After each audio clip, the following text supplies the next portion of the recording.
I have a large abdominal cancer. It is serious, but I will fight this battle. Para sa lahat ng cancer patients sa Pilipinas, gagaling tayo ng sabay.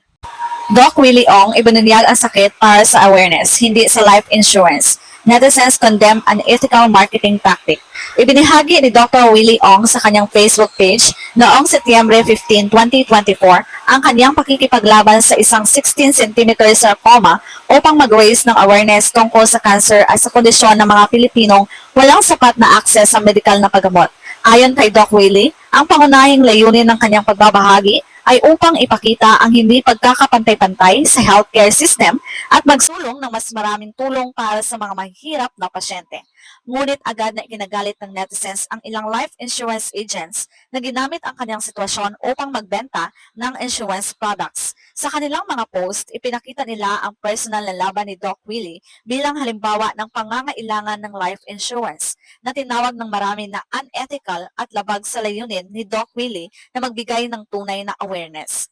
Ang mga netizens ay nagpasalamat kay Doc Willie sa kanyang malasakit at ipinahayag ang kanilang pagkadismaya sa paggamit ng kanyang karamdaman para sa komersyal na layunin.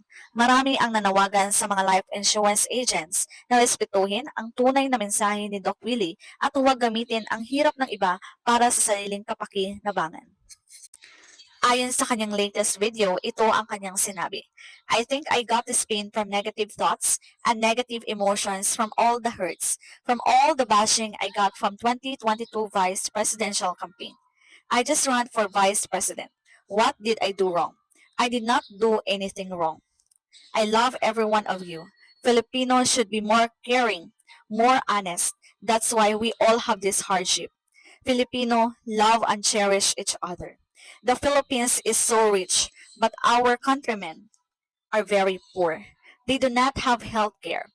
They are just dying there from the corruption of the politician. Dinagdag pa niya at sinabi na sa ating ngang awitin, ang mamatay ng dahil sa iyo, sabi niya, is Filipinos really are worth dying for. Sobrang mahal daw niya ang mga mahihirap. Tapos sinasabi nila na ginagamit niya lang sila.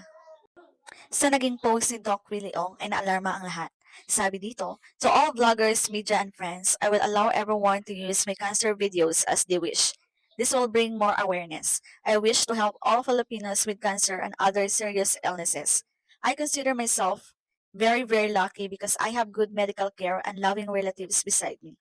But what stresses, angers, and hurts me the most is that I know millions of Filipinos can never avail of such treatment.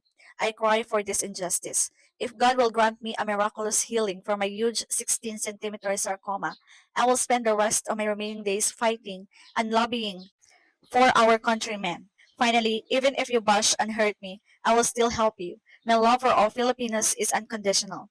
May God give me the chance to prove it to you once and for all.